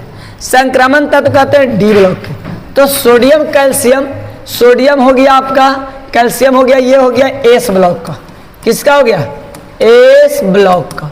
मैग्नीशियम अल्युमिनियम, तो मैग्नीशियम हो गया एस का, अल्युमिनियम हो गया पी का। सल्फर और फ्लोरीन, ये हो गया पी ब्लॉक का। किसका हो गया? पी ब्लॉक का। कॉपर और आयरन आपका सही हो जाएगा डी ब्लॉक का। कौन ब्लॉक का? डी ब्लॉक का कॉपर। और अगर ऐसा तत्व पूछे तो आप सबसे पहले इलेक्ट्रॉनिक विन्यास लिखेंगे, और इलेक्ट्रॉनिक विन्यास लिख करके अंतिम इलेक्ट्रॉन अगर एस में जाएगा भाई भाई तो एस ब्लॉक, पी में जाएगा पी ब्लॉक, अंतिम इलेक्ट्रॉन अगर डी में जाएगा तो डी ब्लॉक। आप कॉपर का 29 और लोहा का 26 परमाणु संख्या है, इसका इलेक्ट्रॉनिक विन्यास लिख सकते हैं। कॉपर का कितना होता है? पहले हम 26 लिख देते हैं। लोहा का 1s2 2s2 2p6 3s2 और 3p6 4s2 और 3d6। तो अंतिम इलेक्ट्रॉन किस में गया मेरे भाई? डी में गया। अंतिम इलेक्ट्रॉन किस में गया? डी में। तो कौन ब्लॉक का तत्व हो गया? डी ब्लॉक का। कौन ब्लॉक का? डी ब्लॉक का तत्व हो गया। ठीक है, अगर पी में जाएगा तो पी ब्लॉक, एस में जाएगा तो एस ब्लॉक। बढ़ते हैं अगले क्वेश्चन। ए मेरे भाई, क्रोमियम 24 का इलेक्ट्रॉनिक विन्यास। मैं बोला था आप लोगों को, मैं बोल दिया था कि क्रोमियम और मैंगनीज, सॉरी क्रोमियम और मोलिब्डेनम और सिल्वर और कॉपर, ये 4 गो अपवाद में है। ठीक है ना? कौन कौन भाई? ध्यान दीजिएगा। पहला क्रोमियम, पहला क्रोमियम का 24 और एजी का कितना? 47, सॉरी मोलिब्डेनम 42, मोलिब्डेनम का 42 और कॉपर 29 और एजी कितना? 47। ये दो में और ये दो में अलग कॉन्सेप्ट है। देखिए क्या करना है ना कि इसमें 4 में डी इलेक्ट्रॉन आएगा तो एस से लेकर के डी को 5 कर देना है, ये दोनों में। और इसमें डी में 9 इलेक्ट्रॉन रहेगा, एस से लेकर के डी में कितना कर देना है? 10 कर देना। तो कहता है कि क्रोमियम का इलेक्ट्रॉनिक विन्यास कौन होगा? तो आर्गन के 18 और 18 5 कितना हो जाएगा भाई? 23 और 1 24। आपका ऑप्शन ये बी बिल्कुल सही है। क्या किया? आपके अनुसार जब लिखिएगा तो डी में 4 और एस में 2 आएगा, लेकिन ऐसा नहीं रहता है। क्यों? क्योंकि अस्टेबल नहीं। अगर ये एस से 1 इलेक्ट्रॉन लेकर के 5 कर लेता है तो यहाँ 1 बचता है। ऐसा कर लेने से क्या होता है? तो अस्टेबल हो जाता है, अस्थाई हो जाता है। कैसा हो जाता है? अस्थाई हो जाता है। तो भाई मेरे ये वाला क्वेश्चन आप देख सकते हैं बहुत अच्छा तरीके से। बढ़ते हैं नेक्स्ट क्वेश्चन की ओर। 32 नंबर क्वेश्चन क्या कहता है कि निम्नलिखित में किस तत्व में 4f, क्या भाई? 4f में इलेक्ट्रॉन क्रमबद्ध रूप से भरता है। 4f, तो भाई एफ ब्लॉक में दो को श्रेणी है, एक लैंथेनॉइड है और एक एक्टेनॉइड है। तो लैंथेनॉइड जो है ये 4f से स्टार्ट होता है। कई एफ से? 4f से। लेकिन 4f से भरे से पहले 5d भरल रहता है और 5d भरल से पहले से 6s भरल रहता है इसमें, ठीक है ना। अल्टीमेट, पेनल्टीमेट और एंटी पेनल्टीमेट। ये हो गया अल्टीमेट, ये हो गया पेनल्टीमेट और ये हो गया एंटी पेनल्टीमेट हो गया। तो भाई 4f वाला हो जाएगा लैंथेनॉइड सीरीज। तो ऑप्शन तो आपका ये सही है, लेकिन एक्टेनॉइड कहेगा तो 5f। यही क्वेश्चन को अगर घुमाना चाहेगा आपको तो कहेगा लैंथेनॉइड में या 4f में, लैंथेनॉइड में कौन डी होता है? तो 5d होता है और एक्टेनॉइड में कौन होता है? 6d होता है, 6d। तो इस तरीका से ध्यान दीजिएगा। तो लैंथेनॉइड 4f, एक्टेनॉइड 5f। बोलिएगा लैंथेनॉइड 4f और एक्टेनॉइड 5f। बोलिए लैंथेनॉइड 4f और एक्टेनॉइड 5f। चलिए मेरे भाई, तो बढ़ेंगे Fe3CN के होल 6, 3 पर माइनस है, मैं Fe का ऑक्सीकरण संख्या बोल दिया। देखिए भाई, इसका नाम बोलेगा तो नाम तो नहीं बोल सकते, हाँ बोलेगा हेक्सासाइनोफेरेट, हेक्सासाइनोफेरेट 3 आयन, ठीक है ना। हेक्सासाइनोफेरेट कोऑर्डिनेशन नंबर 3 हो जाएगा आयन। देखिए जिसका निकालना होता है उसको x मान लेते हैं, और साइनाइड का -1 है मेरे भाई, 6 गो है और बराबर -3। ऑक्सीकरण संख्या निकालने के लिए मैं बता देता हूँ। तो ये -6 हो गया, बराबर उधर जाएगा तो प्लस हो जाएगा। तो x बराबर प्लस से -3, तो x बराबर क्या बचा? +3। ऑप्शन कौन सा सही है? ऑप्शन आपका बी बिल्कुल सही है, ठीक है। तो बढ़ते हैं अगले क्वेश्चन पर। अगले क्वेश्चन क्या कहता है? अगले क्वेश्चन क्या कहता है भाई? अगला क्वेश्चन ध्यान देंगे। ओ मेरे बच्चा ध्यान देना, अच्छा। चलिए, तो कह रहा है CuNH3 4 और 2+ में प्रसंकरण होता है। कहता है Cu कॉपर, तो सबसे पहले इसका नाम बोलेंगे भाई, प्लस है तो प्लस यानी माइनस वाला, तो कहेंगे कि टेट्रा अमीनो, है ना। इसका अमीन नाम होता है टेट्रा अमीनो, टेट्रा अमीन कहेंगे, टेट्रा अमीन कॉपर, और उसके बाद में 2 आयन कर देंगे। अब प्रसंकरण पूछा है मेरे भाई तो बहुत लफड़ा है। सबसे पहले इसका ऑक्सीकरण संख्या निकालना पड़ेगा, तो इसको x कर देंगे, 0 × 4 तो 0 देगा और बराबर +2, तो +2 रह जाएगा। इसका ऑक्सीकरण संख्या आ गया +2, मतलब 2 इलेक्ट्रॉन क्या कर दिया गया? निकाल दिया गया। 2 इलेक्ट्रॉन क्या कर दिया गया? निकाल दिया गया। तो अब कहता है कि कॉपर का जो होता है 29 होता है, और इसका जब लिखेंगे मेरे भाई, हिंदी वाला में छेड़छाड़ नहीं करते, इंग्लिश देने लिखते हैं। कॉपर का 29 होता है, तो 1s2 2s2 और 2p 6 3s2 और 3s2 और 3p 6 4s2 और 3d कितना हो जाएगा? 3d 9 हो जाएगा। अब 9 तो होता नहीं है, यहाँ 1 होता है, अब यहाँ 10 होता है। अभी हम बताया था स्टेबल करने के लिए 4s से ले लेता है। अब यहाँ पे 2+ है, मतलब 2 इलेक्ट्रॉन त्याग दिया, तो कहाँ त्यागेगा? बाहर से, तो बाहर से त्यागेगा तो यहाँ पर s में हो जाएगा 0 यानी 4s। इसको हम सजा देते हैं, 3d को Na कर देते हैं, 4s को Na कर देते हैं। इसमें से निकलेगा तो 3d 9 बचेगा, 4s 0 बचेगा और 4p 0, 4d 0। ऐसा कॉन्सेप्ट बताता हूँ, ठीक है ना। समझ में आ जाए तो बढ़िया बात है, नहीं समझ में आए तो और बढ़िया बात है, ठीक है। p का 3 का 6 होता है, d का कितना होता है? 5 होता है। ये भाई 4 गो लिगैंड है, तो 1 गो s में जाएगा और 3 गो p में जाएगा। किसमें? p में जाएगा, तो इसका हो जाएगा sp3। क्या हो जाएगा? sp3 प्रसंकरण हो जाएगा। क्या हो जाएगा? sp3। 4 गुण था तो 4 को भेज दिए। sp3 वाला को कहते हैं चतुष्क फलकीय। क्या कहते हैं? चतुष्क फलकीय। और dsp2 वाला को कहते हैं वर्ग समतलीय। क्या कहते हैं? वर्ग समतलीय, ठीक है। तो इस प्रकार से आप लोग क्वेश्चन को समझ चुके हैं। क्या करते हैं? सबसे पहले इलेक्ट्रॉनिक कॉन्फ़िगरेशन लिखेंगे, सजावेंगे, और यहाँ पे जो वायरल है तो इसको नहीं, जो खाली है उसको देखेंगे और लिगैंड को प्रवेश करवाने का प्रयास करेंगे। चलिए बढ़ते हैं अगले क्वेश्चन, 35 नंबर क्वेश्चन। ए भाई, ये क्वेश्चन मैं करवा चुका हूँ आप लोग को इंटरनेट वाला मॉडल सेट में भी कि विटामिन B12 में निम्नलिखित में से कौन सा उपस्थित रहता है।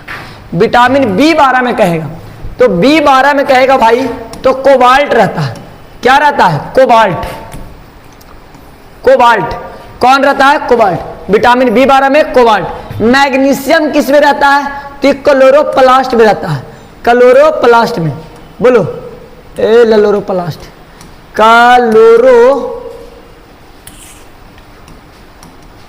किसमें? क्लोरोप्लास्ट में। और ये लोहा जो है ये रहता है रक्त में। किसमें रहता है? रक्त में। तो इस प्रकार 35 क्वेश्चन आपको बता दिए। तो हम लोग देखेंगे 36 नंबर क्वेश्चन। देखिए 35 क्वेश्चन मैं करवा दिया आप लोग के, और 36 से आगे बढ़ेंगे। अब बच्चा लोग देख रहा होगा कि 35 क्वेश्चन तक होगा, नहीं 70 क्वेश्चन है तो 70 क्वेश्चन करूंगा। लेकिन देखिए थोड़ा सा मैं वन शॉट करने का प्रयास करूंगा। तो बढ़ते हैं 36 नंबर क्वेश्चन। क्या कहता है? निम्नलिखित में किस जटिल आयन की ज्यामितीय चतुष्फलकीय नहीं होता है? ज्यामितीय कहने का मतलब चतुष्फलकीय नहीं होगा। तो चतुष्फलकीय नहीं होगा तो आपका हो जाएगा ऑप्शन सी। क्यों हो जाएगा भाई? निकल का 28 होता है। इलेक्ट्रॉनिक विन्यास लिखेंगे 1s2 2s2 2p6 3s2 3p6 4s2 और 3d कितना हो जाएगा? 3d हो जाएगा 8। अब भाई देखिएगा कि इसमें 8 है ना, 5 वर्ग होता है और 8 इलेक्ट्रॉन है। तो इसको मान लीजिए कि अगर पेयर करवाएगा तो 4 को में भर सकता है। तो चतुष्फलकीय वर्ग समतलीय होने चतुष्फल होने के लिए DsP2 होना चाहिए। DsP2 नहीं, sp3 नहीं, चतुष्फलकीय होने के लिए। तो यहाँ पे मजबूत लिगेंड है तो एक इसमें चला जाएगा, बाकी S में और P में जाएगा। तो DsP2 बन जाएगा, DsP2 बन जाएगा। तो ये हो जाएगा वर्ग समतलीय। क्या हो जाएगा? वर्ग समतलीय हो जाएगा। वर्ग समतलीय यानी चतुष्फलकीय नहीं है। तो ऑप्शन सी आपका बिल्कुल सही है। बढ़ते हैं। कुछ किए बिना जय जयकार नहीं होता और कोशिश करने वाला का कभी हार नहीं होता। जब तक आप कोशिश नहीं करोगे तब तक के लक्ष्य कैसे प्राप्ति करोगे? देख भाई, एक रेस में दौड़ रहे हैं, एक भीड़ में हम लोग दौड़ रहे हैं, बस भीड़ से बाहर निकलना चाहते हो, भीड़ से आगे जाना चाहते हो, तब थोड़ा सा एक्स्ट्रा मेहनत करना पड़ेगा। अगर चाहते हो कि जो भेड़ बकरी जा रहा है मैं उसी के साथ चलूं, नहीं, आपको रेस में आगे निकलना है, टॉपर के सीरीज में आना है, तो एक्स्ट्रा मेहनत करना पड़ेगा। यहाँ पे 37 नंबर क्या कहता है? Ethyl bromide. क्या भाई? देखिएगा इथाइल ब्रोमाइड, ये क्वेश्चन को क्या तरीका है, कैसे पूछा है, कितना मजेदार पूछा है, वो चीज आप देख सकते हैं। देखिएगा कहता है इथाइल ब्रोमाइड की अभिक्रिया सोडियम धातु के साथ, इथाइल ब्रोमाइड यानी C2H5 कभी क्रिया किसके साथ? सोडियम धातु के साथ शुष्क ईथर की उपस्थिति में। हम आप लोग को नेम रिएक्शन याद करवाए थे, शुष्क ईथर, कि जब अल्काइल लाइट की अभिक्रिया सोडियम धातु के साथ शुष्क ईथर की उपस्थिति में करवाया जाता है तो अल्केन बनता है, उस अभिक्रिया को उत्तरज अभिक्रिया। और जब एराइल लाइट की अभिक्रिया सोडियम धातु के साथ शुष्क ईथर की उपस्थिति में करवाते हैं, बाइफिनाइल बनता है, उसको कहते हैं फिटिन अभिक्रिया। तो क्या बनेगा इनमें? अल्केन बनेगा। क्या बनेगा भाई? अल्केन। देखिए कैसे बनेगा, यहां से C2H5, यहां से हो जाएगा Br, दो को लेंगे C2H5 Br और दो को सोडियम धातु ले लेंगे और शुष्क ईथर की उपस्थिति में करवाएंगे तो बन जाएगा भाई, बन जाएगा C2H5 और C2H5, 4 को बन जाएगा तो यानी ब्यूटेन बन जाएगा। क्या बन जाएगा? ऑप्शन आपका कौन सा सही हो जाएगा? बी, ब्यूटेन बन जाएगा। और ये अभिक्रिया कौन हो जाएगा? उत्तरज अभिक्रिया हो जाएगा। कौन अभिक्रिया? उत्तरज अभिक्रिया। कौन सा अभिक्रिया? उत्तरज अभिक्रिया। डायरेक्ट आपको पूछ सकता है उत्तरज अभिक्रिया। चलिए 38 नंबर क्वेश्चन देखेंगे कि 38 नंबर क्वेश्चन क्या कहता है कि निम्नलिखित में किसका उपयोग निश्चेतक के रूप में करते हैं? निश्चेतक मतलब बेहोश करने के रूप में। पहले के जमाना में डॉक्टर लोग के पास में बेहोश करने के लिए कुछ नहीं होता था, क्लोरोफॉर्म सुंघा दिया जाता था। तो क्लोरोफॉर्म क्या होता था कि कभी कभी लोग परमानेंट बेहोश हो जाता था, ठीक है ना। तो निश्चेतक करने के लिए क्लोरोफॉर्म का उपयोग करते हैं। ये क्लोरोफॉर्म जो है ऑक्सीजन से अभिक्रिया करके फॉस्फिन गैस बना देता है जो काफ़ी जहरीला होता है। तो चलिए बढ़ते हैं नेक्स्ट क्वेश्चन। निश्चेतक मतलब बेहोशी को रूप करने के लिए क्लोरोफॉर्म का उपयोग हम लोग करेंगे। चलिए निम्नलिखित में से क्लोरल का अनुसूत्र क्या है? क्लोरल, तो क्लोरल हो जाएगा CCl3CHO। ये आपका हो जाएगा क्लोरल का सूत्र हो जाएगा 39 का। क्या हो जाएगा? 39 का ऑप्शन ए हो जाएगा क्लोरल। क्या हो जाएगा मेरे भाई? क्लोरल। चलिए 40 नंबर क्वेश्चन देखिएगा कि मिथाइल अल्कोहल का अभिक्रिया किसके साथ करवाता है? ग्रिग्नार्ड अभिक्रमक के साथ करवाता है। तो क्या बनेगा भाई? यहाँ से बन जाएगा मीथेन बन जाएगा। ये क्या बन जाएगा? मीथेन। यहाँ से CH3OH को करवा देगा CH3MgX के साथ करवा देगा, तो ये क्या बन जाएगा? मीथेन बन जाएगा। चलिएगा 41 नंबर क्वेश्चन आगे देखिएगा। 41 नंबर क्वेश्चन क्या कहता है? 41 नंबर क्वेश्चन में देखेंगे मेरे भाई, कहता है समान सूत्र जो एल्केनॉल को सजातीय समूह प्रदर्शित करता है। सजातीय समूह प्रदर्शित करता है यानी कि सजातीय बोले यानी अल्कोहल का क्या बोल रहा है? अल्कोहल का इसमें सूत्र कौन हो जाएगा? तो क्या हो जाएगा भाई? ये हो जाएगा, ये CnH2n+2O। CnH2n+2O। अगर ऐसे रहता CnH2n+1OH रहेगा तो सम मार देगा, लेकिन यही वाला H यहाँ पे जुड़ गया तो 2 हो गया। ठीक है, ध्यान दीजिएगा। चलिएगा आगे बढ़ेंगे 42 नंबर क्वेश्चन पर। 42 नंबर क्वेश्चन क्या कहता है? चलिए 42 नंबर समाव्यवी कह रहा इथेनॉल का समाव्यवी निम्नलिखित में क्या होना है? समाव्यवी क्या होता है? कि आणविक सूत्र समान हो और संरचना सूत्र क्या हो? अलग अलग हो। तो क्या हो जाएगा? समाव्यवी क्या हो जाएगा? इथेनॉल का डाइमिथाइल ईथर हो जाएगा। क्या हो जाएगा? इथेनॉल का डाइमिथाइल ईथर हो जाएगा। चलिए ये देखिएगा इस तरीका से भाई, देख थोड़ा डिटेल कर देते हैं। CH2OH है, इस CH2 को Na से बटोर देगा, Na कर देगा, तो क्या हो जाएगा? Dimethyl ether. आपका ऑप्शन बी बिल्कुल सही है। बढ़ेंगे 43 नंबर क्वेश्चन में कि निम्नलिखित से लुकास अभिक्रमक कौन है? तो आपका ऑप्शन ए सही हो जाएगा। जिंक क्या हो जाएगा? अनाद्र जिंक क्लोराइड एंड सांद्र HCl। ये हो जाएगा ऑप्शन ए आपका सही हो जाएगा। अनाद्र जिंक क्लोराइड एंड सांद्र HCl। लुकास रिएजेंट का क्या हो जाएगा? अनाद्र जिंक क्लोराइड एंड सांद्र HCl। कह रहा है रेक्टिफाइड स्पिरिट में रहता है 95% अल्कोहल रहता है। रेक्टिफाइड में कितना रहता है? तो 95% अल्कोहल रहता है। कितना परसेंट भाई? 95%। ऑप्शन बी आपका सही है। तो बढ़ते हैं आगे, अगला 45 के बाद 45 नंबर क्वेश्चन में कहता है कि एल्डिहाइड और कीटोन दोनों का, फिर से देखिएगा थोड़ा सा, एल्डिहाइड और कीटोन का समान सूत्र।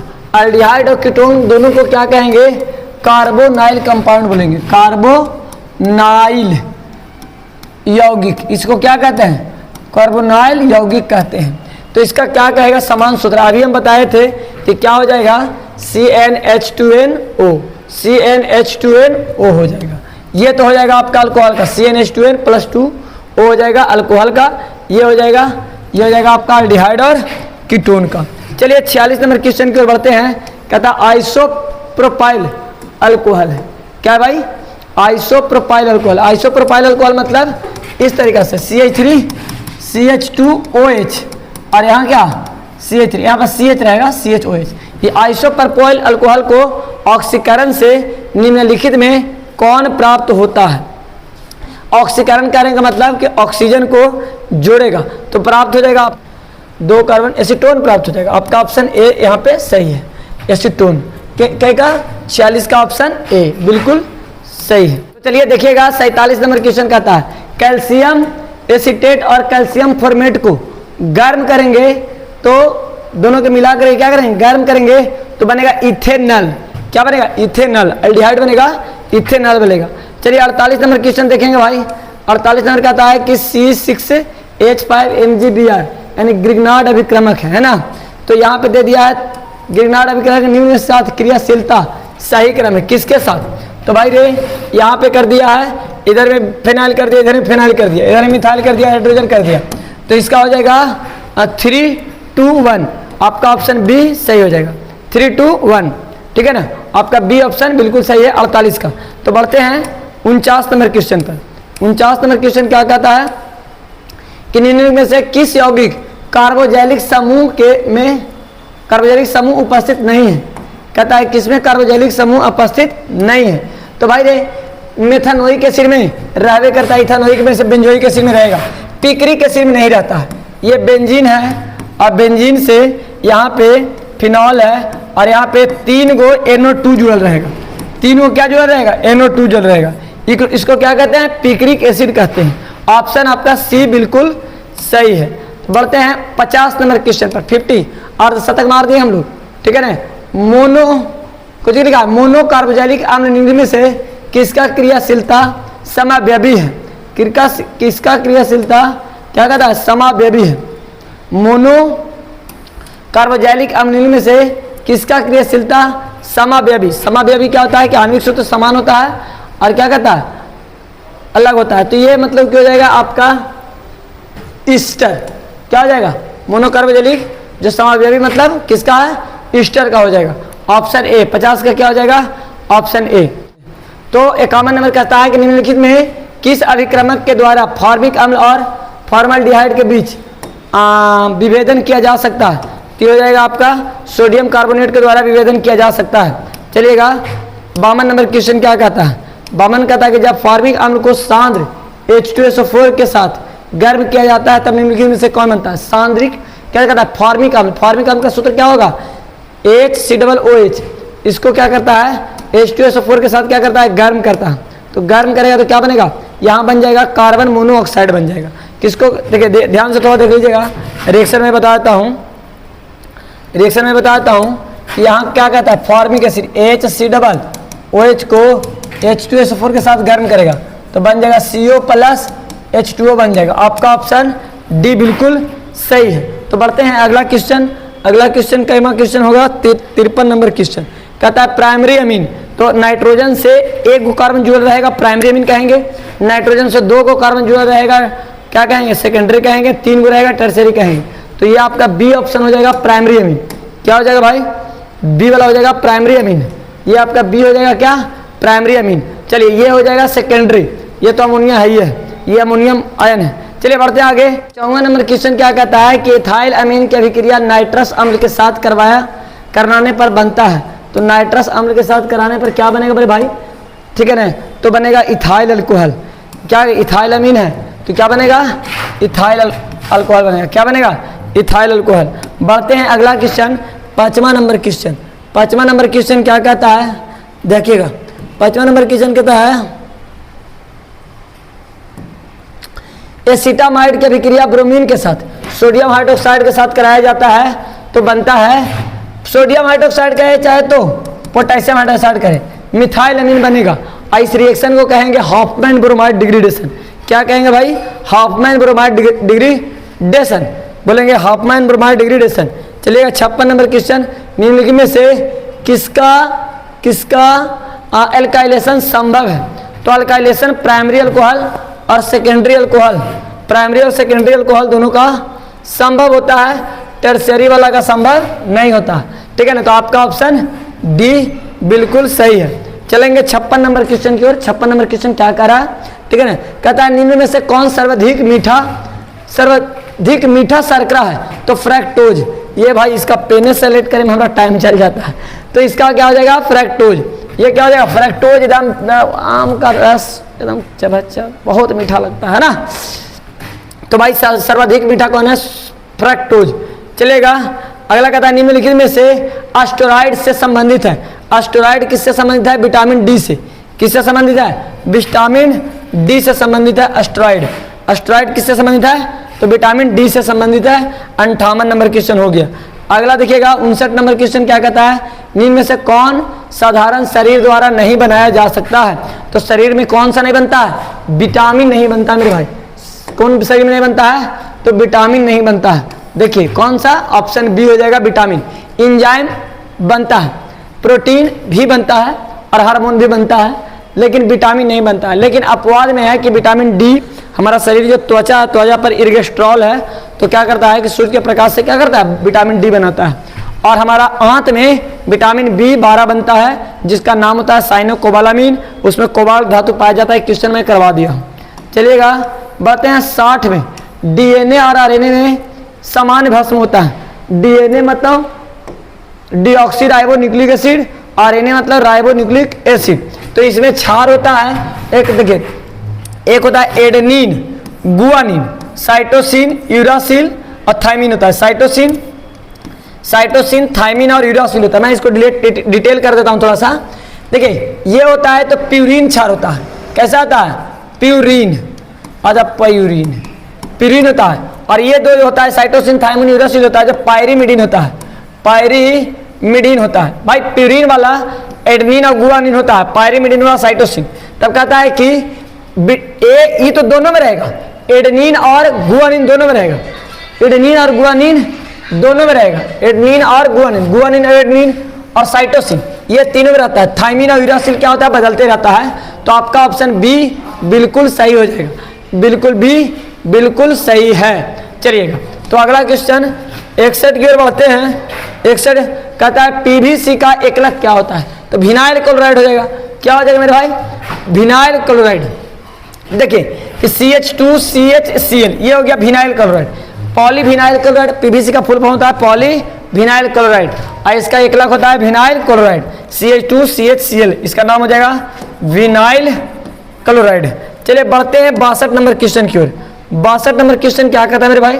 रबर को सल्फर के साथ गर्म करने की प्रक्रिया कहते हैं तो क्या कहता है? ठीक है ना, वल्केनाइजेशन कहलाता है, यानी गंधकीकरण, vulcanization. The process of heating sulphur with rubber is called vulcanization, यानी गंधकीकरण। ठीक है ना, तो आगे हम लोग बढ़ेंगे।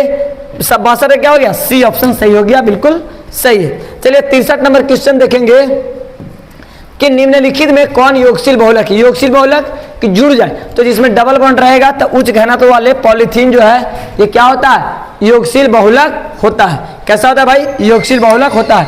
63 नंबर क्वेश्चन हो गया। 64 कहेंगे ब्यूना एस, ब्यूना एस मतलब ब्यूटाडाइन और अस्टाइरिन। तो इसका कहता है निम्नलिखित में किसका बहुलक है? तो ब्यूटाडाइन और अस्टाइरिन। आपका बी ऑप्शन सही है, ब्यूटाडाइन और अस्टाइरिन, ब्यूटाडाइन और अस्टाइरिन बुना इसका। अब बुना एन का हो जाएगा ब्यूटाडाइन और एक्राइलोनाइट्राइल। बुना एन रहेगा ना तो ब्यूटाडाइन और एक्राइलोनाइट्राइल। अगला क्वेश्चन बढ़ेंगे 65 नंबर क्वेश्चन। 65 नंबर कहता है कि निम्न में कौन कृत्रिम मीठा है? कृत्रिम मीठा मतलब कि उसको प्राकृतिक से नहीं, आम से गन्ना से नहीं प्राप्त किया गया, कृत्रिम उसको प्रयोगशाला में बनाया गया है। सैक्रीन जो हम लोग गोला पीते हैं ना, बर्फ के गोला, ओकरा में जो तनी सुन डालता है मीठ हो जाता है, सैक्रीन रहता है, एस्पार्टेम, सोडियम साइक्लोमेट, ये सब जो है क्या है? कृत्रिम मिठास है, कृत्रिम मिठास है, कृत्रिम मीठा है। चलिए आगे कहता है 66 में बेलियम का उपयोग किया जाता है तो किसमें उपयोग किया जाता है? उपसामक में उपयोग किया जाता है। उपसामक में उपयोग किया जाता है किसका? बेलियम का। किसका भाई? बेलियम का। चलिए बढ़ते हैं आगे 67 नंबर क्वेश्चन कि रासायनिक रूप से एस्प्रिन निम्नलिखित में क्या है? रासायनिक रूप से एस्प्रिन जो है क्या है तो बताइएगा। इसमें क्या है? मेथाइल बेंजोएट और एथिल सैलिसिलेट और एसिटेल सैलिक अम्ल और ऑर्थो। ये हो जाएगा। मिथाइल बेंजोएट को क्या कहते हैं? एस्प्रिन कहते हैं। क्या कहते हैं? मिथाइल बेंजोएट को क्या कहते हैं? एस्प्रिन कहते हैं। 68 नंबर क्वेश्चन देखिएगा मेरे भाई। 68 नंबर क्वेश्चन क्या कहता है? निम्न में किसका उपयोग एंटीसेप्टिक के रूप में किया जाता है? तो फिनॉल का उपयोग करते हैं हम एंटीसेप्टिक के रूप में। किसका उपयोग? एंटीसेप्टिक के रूप में क्या करते हैं? फिनॉल का उपयोग करते हैं। ठीक है ना। अगर वीडियो अच्छा लग रहा है भाई तो वीडियो को लाइक कर दीजिएगा, चैनल सब्सक्राइब कर लीजिएगा और दोस्तों के पास शेयर कर दीजिएगा। चलिए अगला क्वेश्चन क्या कहता है? अगला क्वेश्चन कहता है कि निम्नलिखित में किसमें सिंगल बॉन्ड सिरोल समूह होता है? तो कार्बोनाइल में, एल्डिहाइड में और कीटोन होता है। तो यहाँ पर कीटोन दिया है तो क्या हो जाएगा? ऑप्शन कीटोन हो जाएगा। चलिए बढ़ते हैं लास्ट क्वेश्चन। ये लास्ट क्वेश्चन कहता है कि कौन जो है टर्शियरी अल्कोहल है? Tertiary alcohol 1 degree alcohol, 2 degree alcohol और 3 डिग्री अल्कोहल।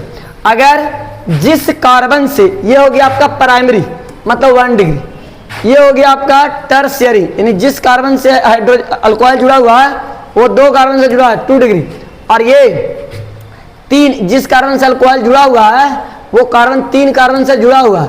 तो आपका ऑप्शन बी हो जाएगा टर्शियरी अल्कोहल।